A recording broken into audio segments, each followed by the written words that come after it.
مجھے معلوم تھا آپ کو نہیں معلوم تھا، مجھے معلوم تھا آپ کو نہیں معلوم تھا، اور آپ کو جو نہیں معلوم تھا وہ مجھے معلوم تھا۔ اب دیکھیے میں نے اس یعنی غریب کے کشتی کے تختے کو اس لیے توڑا کہ اس کے روزی چلانے کا ذریعہ وہی تھا، وہی کشتی سے وہ اپنے گھر بار کا گزارا کرتا تھا۔ لہذا میں نے دیکھا کہ وہ ظالم دریا کے کنارے بیٹھا ہے، ہم پہنچ رہے ہیں، وہ چھین لے گا، اچھی لگی تو کشتی، تو میں نے کیا کیا، اس کشتی کو عیب لگا دیا ایک تختہ نکال کر، یعنی اس کی نظروں میں یہ خراب دکھنا بول کے میں نے کیا کیا، ایک تختہ توڑ دیا۔ میں نے ایسے ہی نہیں توڑا، اس غریب کے جو ہے یعنی کشتی کو میں نے عیب اس لیے لگایا کہ اس کے نہ توڑنے کے وجہ سے پوری کشتی چلے جاتی تھی، یعنی اس کے روزی کا ذریعہ بند ہو جاتا تھا۔ اب وہ تختہ لے کر بعد میں وہ کشتی والا اس کی مرمت کرا لے گا، وہ اس کی مرمت کرا لے گا۔ اور ہم نے ارادہ کیا، یہ بات دیکھیے حضرت خضر کیا کہتے ہیں، قرآن میں اس کا ذکر ہے، ہم نے ارادہ کیا کہ اے اللہ تو اسے روزی کا بہترین اور بھی ذریعہ عطا فرمانا۔ ہم نے ارادہ کیا، ارادہ ہم نے کیا۔ اب ارادے کی بات کیا ہے، اب یہ تفصیلات میں چلے گیا تو فجر کی اذان ہو۔ دوسری بات، اے موسیٰ سنو، کیا جس بچے کے گردن کو میں نے موڑ کر اسے ختم کر دیا تھا، دیکھو وہ بھی مسلمان تھا، اس کے ماں باپ بھی مسلمان تھے، مگر اس بچے کے پیشانی پر میں نے دیکھ لیا تھا کفر لکھا ہوا۔ کیا لکھا ہوا تھا؟ کفر لکھا ہوا تھا۔ یہ علم مجھے تھا، آپ کو نہیں تھا، یہ علم اس کا مجھے تھا، آپ کو نہیں تھا۔ کیوں؟ اولیاء اللہ جو ہے لوہے محفوظ پڑھ لیتے ہیں۔ سبحان اللہ سبحان اللہ۔ فال کھولنے والے کے پاس، تعویذ پلیتے کرنے والے کے پاس آپ چلے جائیں گے، میرے گھر میں بیٹا پیدا ہوا، بیٹی پیدا ہوئی، آپ جو اس کا ستارہ کیسا ہے دیکھو، ارے سورج تیرے لیے پلٹ کر آ سکتا ہے، تو ستارے کی بات کر رہا، سورج تیرے لیے پلٹ کر آ سکتا ہے۔ حضور شیخ الاسلام کے فرمان کو آپ نے نہیں سنا، ارے سورج آج بھی پلٹ سکتا ہے، سورج تیرے واسطے ایسے پلٹ سکتا ہے۔ اپنے دل کو تو محبت مصطفیٰ کا مدینہ تو بنا، الفت احمد کا شانہ بنا، تو اپنے دل کو الفت احمد کا کاشانہ بنا۔ سورج جب پلٹ سکتا ہے تو ستارے کی بات کر رہا، ستارے کی بات کر رہا ہے۔ تعویذ پلیتے اور فال نکالنے والے کے پاس آپ چلے گئے، کیا وہ اس پر دیکھ کے بول سکتا ہے کہ آپ کی جو ہے آگے زندگی کیسی ہوگی، کل کا دن کیسا ہوگا، پرسوں کا دن کیسا ہوگا، بیوی تجھے کیسی ملے گی، بچے کیسے ہوں گے تیرے کتنے دن جو ہے تو زندگی تیری گزرے گی؟ میرے دوستو، یہ سب کا سب حقیقت نہیں، حقیقت لوہے محفوظ میں سب کی تقدیروں کی جو رب لکھا ہوا ہوتا ہے اسے اللہ کے ولی آنکھ بند کر دیکھتے ہیں، سبحان اللہ سبحان اللہ۔ آنکھ بند کر کے دیکھتے ہیں۔ ارے فال کھولنے والا کتاب کھول کر جو بتا نہیں سکتا، اللہ کے محبوب بندے آنکھ بند کر کے تمہاری زندگی اور آخرت کو بتا دیتے ہیں، تمہاری زندگی اور آخرت کو بتا دیتے ہیں۔ اپنے پیر پر، اللہ کے ولیوں پر توکل کرو، یعنی بھروسہ رکھو۔ فال آپ کو دھوکہ دے سکتا ہے، کیا وہ دھوکہ ہی ہے؟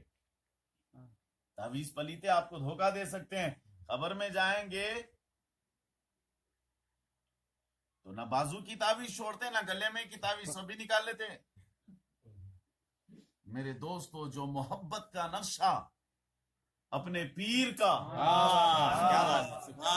جو محبت کا نقشہ اپنے پیر کا، جو مصطفیٰ کی محبت کا مدینہ اپنے دل میں بنا کر رکھا ہوا ہوتا ہے، مجھے بتاؤ، ارے پانی نہلانے والا غسال کپڑے اتار سکتا ہے، کیا دل سے مدینہ کو نکال سکتا ہے؟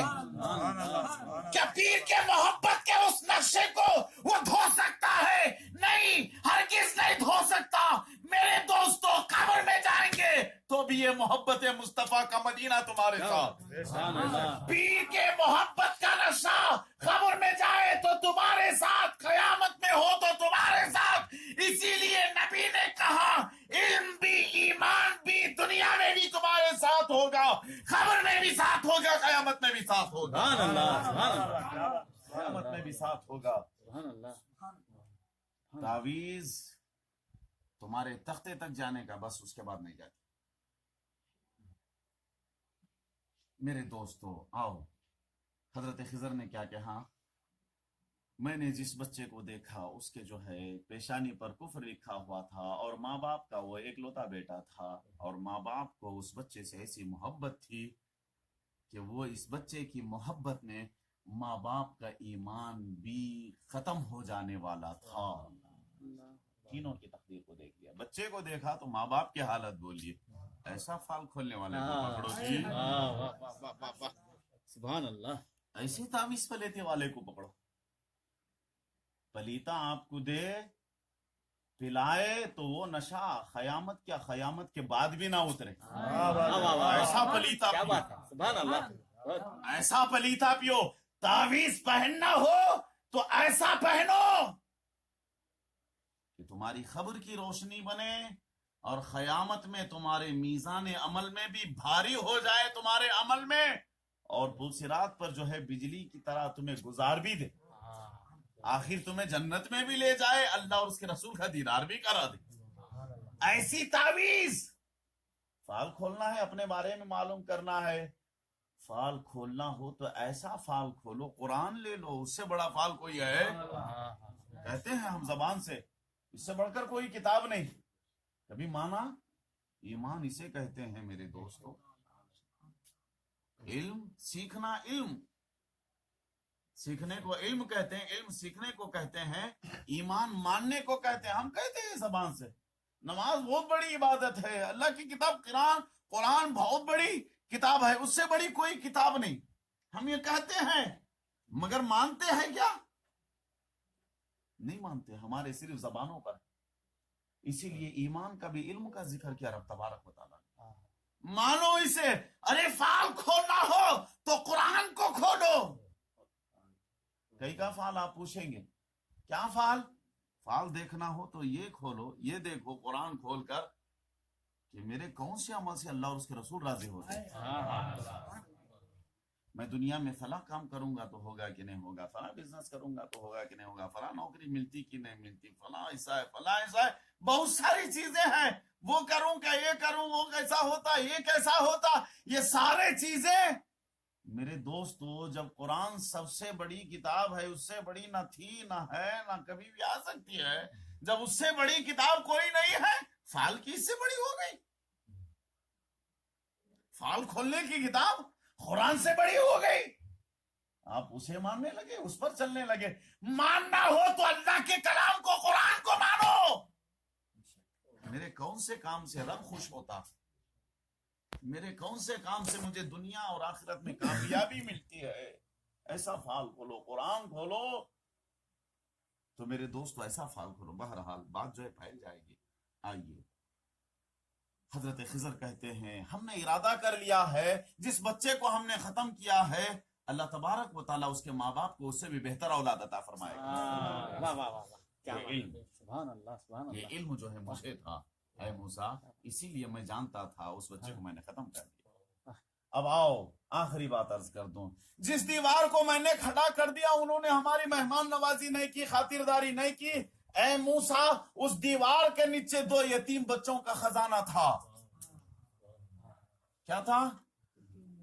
2 یتیم بچوں کا خزانہ تھا. اگر آج دیوار گر جاتی تو یہ سارے بستی والے وہ خزانہ لوٹ لیتے تھے، وہ یتیم کے یتیم رہ جاتے تھے، ان کا کوئی سہارا نہیں ہوتا تھا.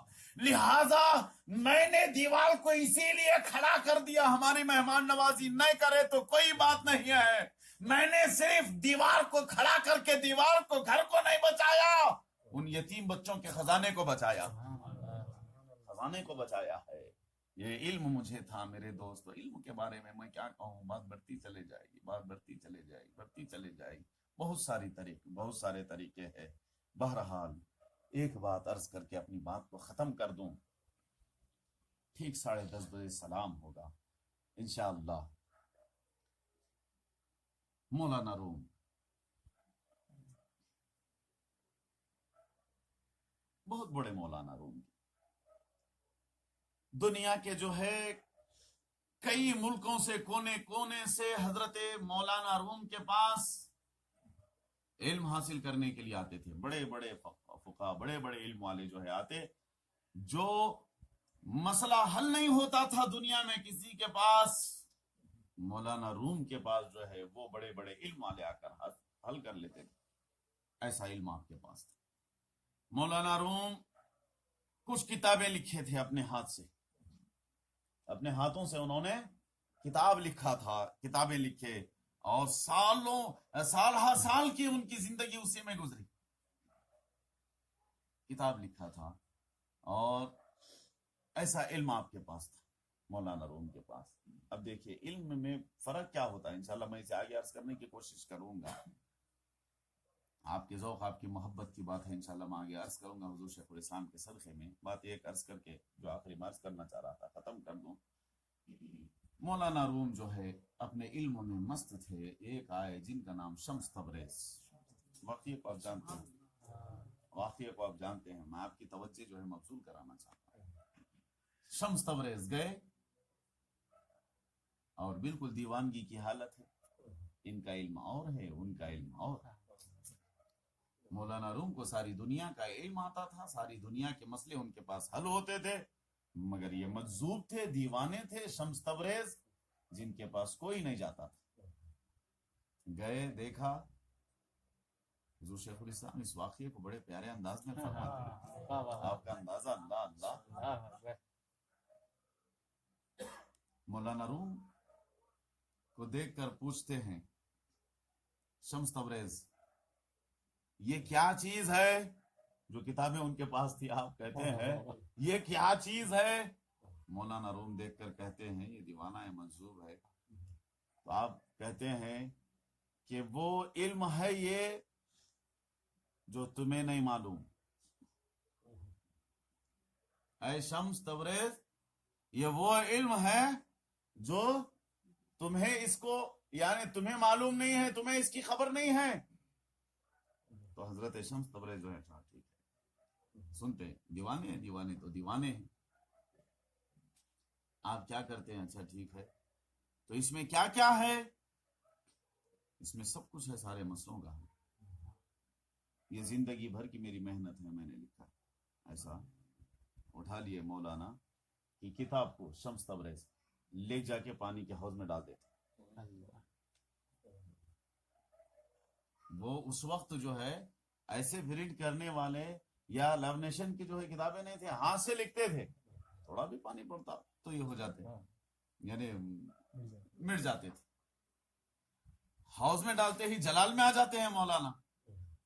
پوچھتے ہیں کہ میری زندگی کی محنت کو آپ نے پانی میں ڈال دیا، یہ میرا اتنا بڑا نقصان کر دیا، یہ آپ نے کیا کیا؟ حضرت شمس تبریز دیکھ کر کہتے ہیں آپ کو گھبرانے کی ضرورت نہیں ہے، کیا ہوا میں بھی نکال کر دیتا ہوں. مولانا روم جو ہے ارے یہ کیا بات ہے، یہ کیا نکال کر دیں گے، یہ کیا نکال کر دیں گے، یہ کیسے نکال کر دیں گے؟ شمس تبریز جو ہے ہاتھ کو ڈال کر اٹھاتے ہیں، کتاب اٹھا کر اب ایسا جھٹکتے ہیں تو اس میں سے کیا نکلے گا؟ کیا نکلے گا؟ پانی میں ڈالا ہے تو پانی نکلے گا. پانی نہیں نکلتا، دھول نکل رہی. کیا نکل رہی؟ دھول نکل رہی. مولانا یہاں پریشان، مولانا روم پریشان ہوتے، دیکھتے ہیں، پوچھتے ہیں اے شمس تبریز یہ کیا ہے؟ شمس تبریز کہتے ہیں یہ وہ علم ہے جو تمہیں نہیں آتا. یہ وہ علم ہے، اس کی خبر تمہیں نہیں ہے. میرے دوستو علم میں فرق ہوتا ہے. سارا علم نفع دینے والا نہیں ہوتا. نفع دینے والا علم تمہاری دنیا کو بھی کامیاب کرتا ہے، آخرت کو بھی کامیاب کرتا ہے. علم نفع دینے والا بھی ہے، نقصان دینے والا بھی ہے.